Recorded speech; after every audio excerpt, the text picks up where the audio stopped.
आबादी क्या है पहले समझिए। आबादी प्रॉब्लम नहीं है, प्रॉब्लम है राग द्वेष। अगर इतना सुनिश्चित कर लिया कि हम जब चाहेंगे तब जाएंगे, इतना ज्ञान हो गया तो 10 लाख मानव की आबादी आप में समा गई और उसको परम शांति मिल रही है। आप 10 लाख को परम शांति और परम ज्ञान दे रहे हैं, कितना बड़ा काम कर रहे हैं। इसे 100% केवल आबादी की समस्या ही नहीं, गरीबी की समस्या, बीमारी की समस्या, चिंता, डर, भय, पारिवारिक कलह, सामाजिक कलह, राष्ट्रीय कलह, अंतर्राष्ट्रीय विवाद, ये सब चीज समाप्त हो जाएगी। तो आप पूरे सुनते समय मेडुला को याद रखिए।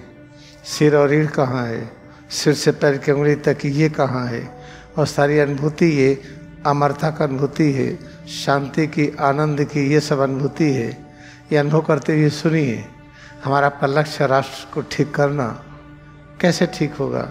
बस जलाने से नहीं, जुलूस निकालने से नहीं, भीड़ जुटाने से नहीं। आप सत्य के मार्ग पर आ जाइए, राष्ट्र ठीक हो जाएगा। अच्छी तरह से याद रखिए।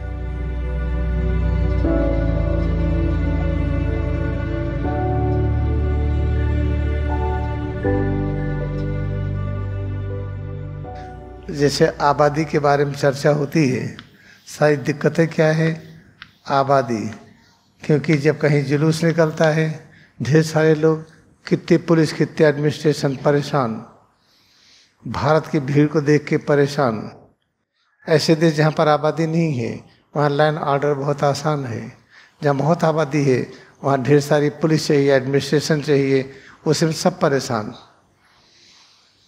तो याद रखिए, ये आबादी है क्या? ये अगर कोई कह दे कि आबादी बहुत अधिक है, एक बार कोई मुझसे बहुत ही पढ़े लिखे व्यक्ति चर्चा कर रहे थे कि सारी दिक्कतें भारत की आबादी के कारण है। तो हमने कहा अगर ये सही है तो चलिए नदी में कूद जाइए, कम से कम अपना फर्ज तो पूरा करें कि हम एक घटे।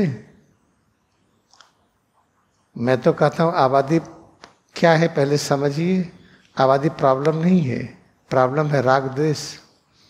खाने पीने में ज़्यादा खर्च नहीं होता है, लड़ाई झगड़ा बीमारी में ज़्यादा खर्च होता है। तो जब कोई मुझसे कहता आबादी समस्या है, तो हम कहते अगर आपको सच पता है तो राष्ट्र निर्माण के लिए, सबकी सेवा के लिए ऐसे ऊंचाई से कूदिए कि कूदते ही मर जाइए। ऐसे समुद्र में कूदिए कोई आपको पकड़ न पाए, तब चुप हो जाते हैं व्यक्ति। लाहिड़ी महाशय ने कहा है सभी प्रकार की समस्याओं का निदान क्रिया योग से। ये सुनते ही हमारा निवेदन है, सिर और रीढ़ कहाँ है याद रखिए। सिर से पैर की उंगली तक की अनुभूति, यही ज्ञान है, शक्ति है, शांति है, आनंद है, अमरता का अनुभूति है। ये बनाए रहिए भाव। फिर आप सुनिए, देखिए आप खरब जानते होंगे। देखिए इकाई, दहाई, सैकड़ा, हजार, 10,000, लाख, 10 लाख, करोड़, 10 करोड़, अरब, 10 अरब, खरब, और इसमें 1000 खरब, 3 जीरो और बढ़ाइए। इतनी खरब आबादी है मच्छरों की दुनिया में। मच्छरों की आबादी इतना है, और कितना दिन जिंदा रहते हैं मच्छर? ये कुछ घंटे से कुछ मच्छर हैं जो कुछ घंटे जिंदा रहते हैं, और कुछ हैं ये 7 दिन तक, कुछ घंटे से 7 दिन तक जिंदा रहते हैं। तो आबादी इतना है। तो अब देखिए वैज्ञानिक तरीके से जिसकी उम्र जितना कम अधिक आबादी वाले होंगे। कोरोना कहते हैं 14 दिन आप अलग रहिए। आपको कोरोना हो गया, 14 दिन आइसोलेट कर लीजिए, क्योंकि 14 दिन में वायरस खत्म हो जाएगा। तब आप इसका उल्टा सोचिए, अगर हम कुछ ऐसा अभ्यास करें कि सिर से पैर की उंगली तक इसका उम्र बढ़ने लगी। अगर इतना सुनिश्चित कर लिया कि हम जब चाहेंगे तब जाएंगे, इतना ज्ञान हो गया तो 10 लाख मानव की आबादी आप में समा गई और उसको परम शांति मिल रही है। आप 10 लाख को परम शांति और परम ज्ञान दे रहे हैं, कितना बड़ा काम कर रहे हैं। तो इस पर एक प्रयोग करे गवर्नमेंट। गवर्नमेंट प्रयोग करेगी नहीं, क्योंकि उसको कुर्सी बचाने का दिन रात फिक्र है, पैसा इकट्ठा करने का, शासन प्रशासन लोग से पैसा इकट्ठा करने में, कुर्सी बचाने में, ट्रांसफर पोस्टिंग में बचाने में, इसी में लगे हैं। इधर तो सोच ही नहीं पाएंगे। वहीं पर देखिए ना, सतयुग में आबादी कम क्यों थी? ज्ञानी बहुत थे। जब ज्ञानी कम हो जाते तो आबादी बढ़ जाती है। तो क्रिया योग ध्यान में सम्यक सलूशन है, पूरा हल है। क्रिया ध्यान फैलता जाए, आबादी कम होती जाएगी। कैसे कम होगी? मालिक इसमें 100 लोग अभ्यास कर रहे हैं। जब आप पूर्ण ज्ञानी हो जाएंगे तो 10 लाख की आबादी आप में समा गई। चलिए मैं आंशिक ज्ञानी है, वही पूर्ण ज्ञानी नहीं है। हमारा ज्ञान 10% का है, ठीक है। तो 10 लाख का 10% कितना होगा? उतने मानव की जीवात्मा आप में समा जाएगी, उसको सुख और शांति मिलेगी।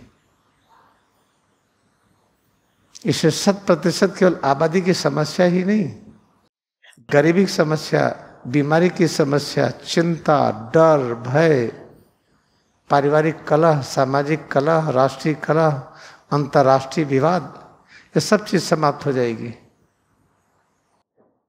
तो इसमें जो जिनको मौका लगा अभ्यास करने का, उन्हीं की जिम्मेदारी है। अनेक लोग फंसे हुए हैं, कर नहीं पाएंगे, जगह जगह पर फंसे हैं। कोई बिजनेस में, कोई नौकरी में, कोई कहीं कोई कहीं। और जो लोग पूरी तरह से किसी तरह से स्वतंत्र हैं, कि इस अभ्यास करने में लीन हैं, उन्हीं की जिम्मेदारी है ये। राष्ट्र की व्यवस्था देने का उनकी जिम्मेदारी है। एमएलए एमपी नहीं दे पाएंगे। मिनिस्टर, चीफ मिनिस्टर, गवर्नर, राष्ट्रपति, प्राइम मिनिस्टर, ये सब नहीं दे पाएंगे, क्योंकि फंसे हुए हैं, उस मायाजाल से निकल नहीं पाएंगे। जिसमें फंसे नहीं हैं, जो एक स्वतंत्र हैं, जो क्रिया ध्यान के लिए समर्पित कर सकते हैं, उनकी जिम्मेदारी है कि आबादी का नियंत्रण हो, प्राकृतिक रूप में, नसबंदी करके नहीं। आबादी का नियंत्रण हो, ज्ञानी हो, गरीबी दूर हो, लड़ाई झगड़े दूर हो, परिवार सुखी हो, समाज सुखी हो। तो आप लोग बड़े भाग्यशाली हैं जो यहाँ पर अभी कहीं फंसे नहीं हैं, स्वतंत्र हैं। आप मनोयोग से अभ्यास करिए। आप पूरे अपने दिल दिमाग से पूछिए, अगर आप ननिहाल रहिए कुछ सालों के बाद, क्या बेकार घूम रहे हो? आपको जाके पढ़े लिखो, काम करो। घर में रहिए, वहाँ उलाहना, ससुराल में रहिए, बड़ी बेइज्जती।